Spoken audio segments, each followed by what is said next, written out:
Peak television. What is it?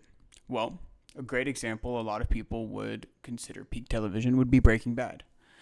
Breaking Bad is a fantastic show. It stars Aaron Paul and Bryan Cranston. Wow, almost called him Walter White, but that's his character in the show of Breaking Bad.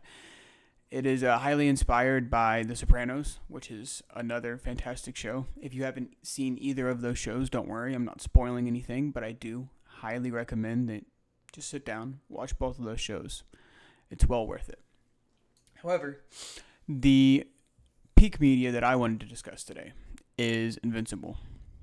Now, eventually I will do like a seasonal breakdown of all 3 seasons and, probably get into some of my favorite episodes. But today, I'm not looking to do any spoilers. I'm looking to simply explain the idea that I have behind Invincible being peak. Now, peak. The definition of peak is, the highest point in something, and when you're referring to it in social media, you're referring to the best quality piece of media, animation, etc., etc. Invincible is a adult animation that kind of focuses on a world full of superheroes, and it's kind of like a coming to age story in a sense, but there's a lot more that happens, trust me. So it kind of opens up and you meet Omni-Man. Omni-Man, voiced by J.K. Simmons, is simply peak, like I had mentioned before. Like, J.K. Simmons is one of my favorite actors and now one of my favorite voice actors. I know this isn't his first voice acting role, but it's one of the first that I'm aware of. So he does a great job playing Omni-Man. But throughout season 1, there are multiple just bombshells of different actors and characters that show up. Now, why am I yapping right now? Well, my main point that I'm kind of looking to expand upon here is the fact that Invincible was able to come out and kind of redefine superheroes in an age where Marvel and, Marvel's parent company, Disney, that they kind of control the market of superheroes. Marvel likes to family-friendlyify all of their movies.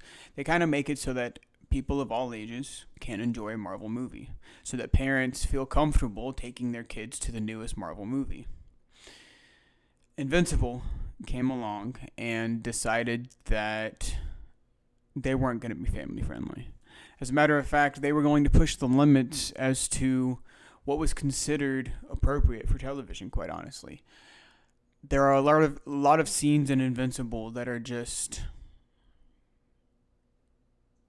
the goriest of gore. And to see that in a superhero kind of light is usually unusual, It doesn't have a place in modern day superhero media.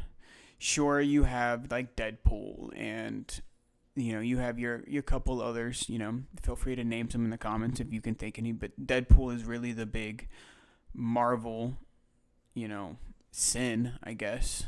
There's not any other Marvel movies like the Deadpool franchise. And then Invincible wants to come in and kind of, like I mentioned before, redefine what is possible from a superhero show. And it takes the idea that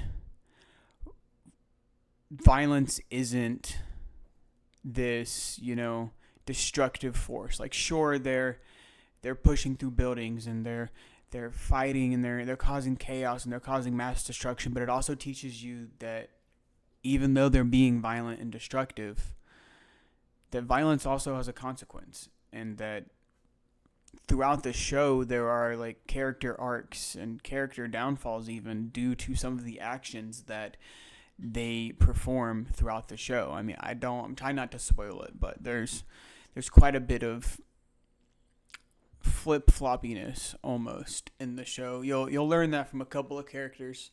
I'll definitely break down some of my least favorite characters in the first season, but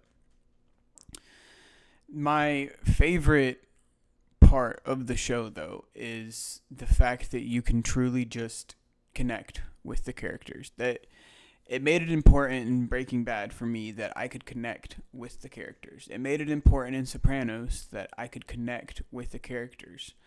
You know, it was a world that I had not been interested living before. You know, I'm still not interested in becoming a multimillionaire drug dealer or, you know, a mob boss in New Jersey.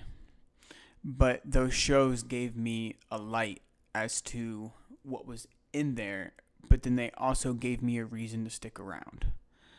And that's something Invincible does amazingly. Invincible truly has heart. Invincible allows the viewer to truly get connected to the characters that are on the screen.